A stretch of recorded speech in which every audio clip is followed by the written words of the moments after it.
Welcome to Conscious Crypto. I'm a tad lethargic today, so anything that feels exuberant might feel like forced energy, might feel inauthentic, but I want to do this. This is something that I realize is absolutely necessary in my approach to this funded prop challenge. So, I've had some experience in the past with prop challenges, and the first one I started was a 50K account, and within 2 weeks, I passed the first challenge round, and I let this one thought that was fueled by one emotion get in the way of me finishing that and getting a payout and potentially still having that account now. But my mindset and my psychology has dramatically shifted. So that one thought was essentially, if you can do it with a 50, do it with a 200. Do it with the most, right? Greed was essentially fueling it, but I'd actually more accurately describe it as impatience, because to me, greed is just an unmet desire. It's a desire for more. It's a desire for it now. Whereas patience would have said, hey, you're doing great. Let's continue. Let's hold this account. Let's make money from this account. Let's boost my own financial accounts, my own trading experience account. And then when we feel ready and we're consistent, let's move on to a 200. Well, I immediately opened a 200. And then I had two accounts and my own money trading on a different exchange. And I just, of course, compile that with some financial hardship. It just, I lost one, then I lost the other. And so here I am many months later on a restart. And I actually was inclined to do the restart because they all eliminated these time limits. I wasn't going to be exposed to that impatience from an external source. So that's where I got going again on my own account. So essentially what I'm going to run through today is like my diary, because I think it's fascinating that yes, maybe one person watches this video, maybe nobody watches this video, but I will watch this video, not only after I make this video, not only when I'm editing this video, not only once I've uploaded this video, but again, I will look back on this video, maybe in a year's time, maybe 10 years, maybe 50 years. And I will reminisce, because I'm talking to myself, I'm looking right at you, Bass, and saying, hey, this is where your mind was. This is your approach to trading. And I'll be able to chuckle at it, acknowledging some of the novice notions that I may put forth today, but I also will be able to admire my journey, because I will get funded. I will be trading with large amounts of money. And I don't really speak to that in terms of goals and saying this is where I need to be by this date, because that's actually not conducive for trading. Instead, it's about one step every day, small steps every day. And that's actually something I have framed back here. The frame broke, but I was gifted this, and it was in a beautiful frame, and it's just a great design, small steps every day. And that's what it's really about, right? Just improving over time, this notion of Kaizen that made the Japanese automotive industry what it is today in the wake of decimation during World War II. So I am seeking that same patience, and this is part of that patience. I love how Alex Hormozy speaks to patience in a way of like, you can tell somebody to be patient, but that's not necessarily tangible. And his current hack for patience is keeping himself occupied with other endeavors. So doing other things while knowing that the action he took in the morning will plant seeds and bear fruit, maybe not later that day, maybe not the next day, maybe 10 years later, but continuing to do that action and then keeping yourself occupied in the meantime while you wait for those, just like planting something in the garden. You plant, you water, and you wait. So that is what I'm essentially doing here, is in one way keeping myself occupied for the sake of patience, but also capturing this journey, because so many are on it or will be on it or have been on it, and will probably find some entertainment, some value, some education in this. So this is again mainly for me, and if I have anybody viewing it, what a treat. Absolutely marvelous. For now, we're just going to talk about what happened when I opened the account. And it's crazy because I opened it knowing I was consistently making money in my own personal account. Why? Because I was completely patient. I had relieved the desire, the greed, the need to make money. That if the market was moving, I needed to be moving with it, right? If the market was going up, I should be in that position to make money from it. If it was going down, why didn't I get in to make, just constant angst that left me bereft of profits. But then again, I relieved myself of it. I cleansed it from myself, and and then just began making money effortlessly again. So I was like, all right, let's do the 200K account. The reason why is because I've been running the free trials on FTMO and the numbers don't faze me anymore. I've been showing success there. I've been showing success in my own account. And more importantly, I've been loyal to my edge. Now that's huge. I want to speak to loyalty to the edge, because the psychology affects the execution, which is already 2 of the 4 foundations of trading. But if I stay loyal to my edge, the execution will follow. The psychology won't be much of a factor. And of course, the risk management is incredibly, that's the 3rd foundation. Again, check my most recent video before this one to get a better layout of the 4 foundations of trading. And these are things that I did not know, that I did not realize were just the 4 intrinsic values of a successful trader, a profitable trader. So I'm just showing these first 3, and I put the strategy here in like black and red because they just are not me, right? Like they're things I've studied and things I've recognized in the charts and maybe things I've back tested, but ultimately I haven't made them strategies, right? I haven't picked the conditions, picked the exit, picked the stop loss, picked the take profit, and then back tested them with quantitative data to know that I have a 70 or 80% hit rate, or even a 60% hit rate, but a risk to reward of 1 to 3 or 1 to 5. And so with the 5R multiple, it's like you only need to be profitable or have a hit rate of 17% to be profitable.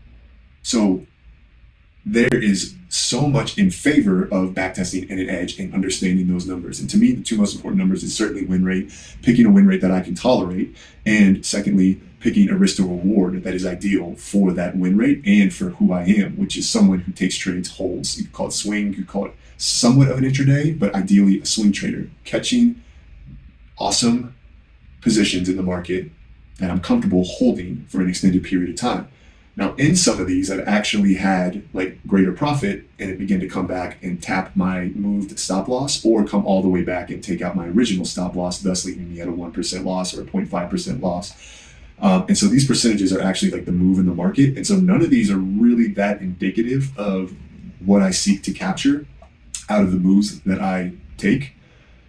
So like the fact that I, made $1,700 here off of 1.25 move, it's actually not what I typically hold for. And I remember this Bitcoin trade, and it just today, so this is 5 days later, it actually hit where I normally would place my take profit and put me more in a position to capture like let me check it actually. You're gonna see that screen go out. I don't know if anyone knows why TradingView doesn't let you use multiple devices or what have you. Let's see. So I got in down here, and yeah, so I missed out on like a 8.7% move here. At minimum, right? Not trying to capture the whole of the move, but again, this is more congruent with what I expect out of my take profits. Yeah, the 4 hour touching the 800 EMA, getting rejected. So even if I just got in at my position here and caught this and decided to take profit after it was rejected, still 6.73%. So if I were to amplify that, I mean, shoot, that's $6,700 or more. That's $7,000 plus dollars if I had just held that trade for what I typically stay in it for. And that's why I'm doing this video, to remind myself of my potential and what I am used to doing, which is being incredibly patient by doing videos and living my life and pursuing my other businesses, and my friendships and my health.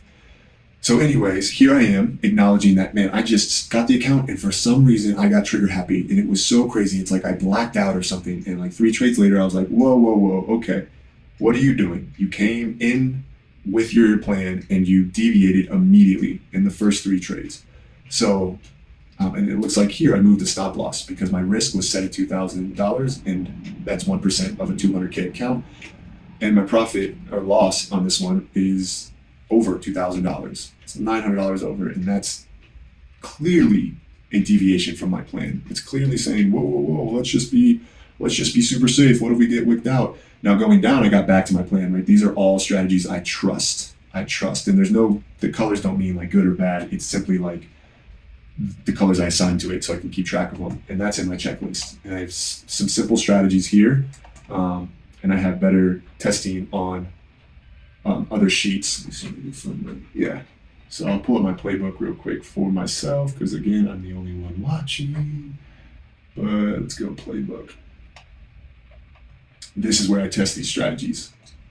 I test these, and what you saw right there was sessions. I took one of these, right? I was like, oh, like most often the big move can be found within this time frame, and this is how often that time frame comes up. And the average time of those time frames listed here is 8:30 a.m. But again, this is my bread and butter. These right here, I've even like charted the standard deviation of returns. I've done so much around this to gain confidence in my strategies, even acknowledging that at a hit rate of 61.39% with a 4R multiple or a 1 to 4 risk to reward ratio, my profit per trade is like $4,138.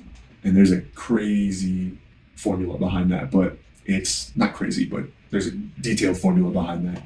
So anyways, like to me, it's just kind of a shame that that's how that played out, that I actually started this trading session and I just deviated hard. I deviated hard. And you can see that right now, yeah, I have 30% wins, 70% losses. So that's 3 wins, 7 losses. But again, with the right risk to reward ratio, that is fine. That is fine. And I would see that here, where my best trade in red would be like $6,000. And so then my worst trade would be 2008. And that would leave me profitable, if not break even at the moment. My current balance is $197,000. Again, I told you I'm tired. I'm trying to bring the exuberance, but so ultimately this is the check-in for the day. And I already know I pushed some gems, some glimmers. I'll put those into shorts, but I just wanted to reflect that back to myself. Is like, interestingly enough, I started this challenge and just immediately put myself into trades that didn't make any sense based on the strategies I intend to trade. So I'm glad it's on a challenge account, on a demo account. Yes, there's money at stake there, but it's not, that don't mean a thing. That ain't nothing but a thing, whatever that means. It ain't nothing but a thing. Because the truth of it is that I will see just enough of these blue trades, which are winners, and those will overcome the losses. So in truth, I've lost, this hasn't updated. Yeah, that doesn't seem right. I'll have to check because I know it works on you guys want to see my P&L for my own account.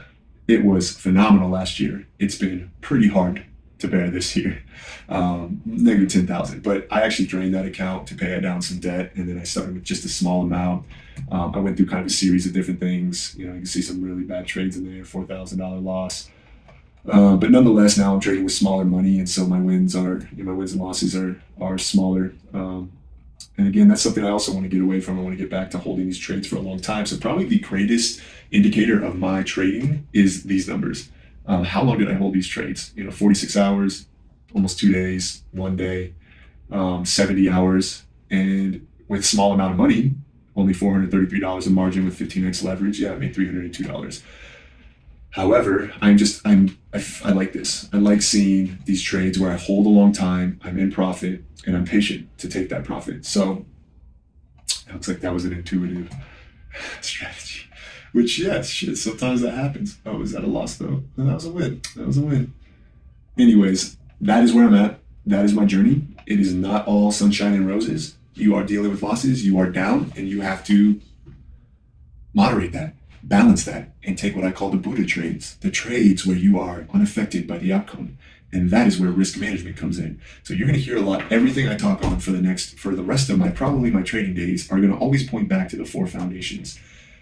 And that is edge, loyalty to the edge, execution of your edge, risk management, and then psychology. And I'm putting it in that order, whereas I started this whole thing being like, it's all about psychology. But in recognition, the reason why I had a unbelievably profitable year was able to pay myself a beautiful salary that I could live on while drawing down out of my account in 2022. So my account wouldn't grow because I would grow it and then pull from it, grow it, then pull from it, winning trades, pull from it, winning trades, pull from it. But I was able to do that because I was executing on my edge, and my risk management was decent enough. It wasn't phenomenal. It was decent enough. So if there's one place I want to key in on right now, it's getting back to being loyal to my edges, executing when I see them, regardless of what I'm feeling or fearing, And then using risk management to adjust, say, hey, this is a bomb setup. It's an in trend or it's a perfect reversal. This market is exhausted, let's say to the downside. It feels like it's time to go long. I see my signals, which is my conditions, which is my strategy, right? My edge, and I play it. And so loyalty to my edge, my ability to execute it, and then placing the right risk management, which is like maybe I go 3%. It sounds crazy, sounds like gambling to some people. 3 to 5% risk, what? But when it's an A+ setup and you only see those maybe 8 times a month or once every 3 months, why not? Why not? So that's where I'm at. And there's so many different factors and mathematical approaches to risk management, position sizing, obviously how you place your stops, your total exposure of your account, profit factor per strategy. I'm not getting into all that. I'm keeping it simple. And if you don't know those terms, go look some of those terms up. I will inevitably make videos on those terms. But for now, I don't think I have the grasp, the full understanding to speak to all of these different things in a genius way that will transmit educational value to the viewer. So I just speak to what I know and what I'm doing, and that's what I have to offer on this session of Forex Philosophy, my personal diary, my trader's diary. I don't know, I'm working on the name, so hey, if you're watching, maybe drop me a comment. Cheers to that. Much love.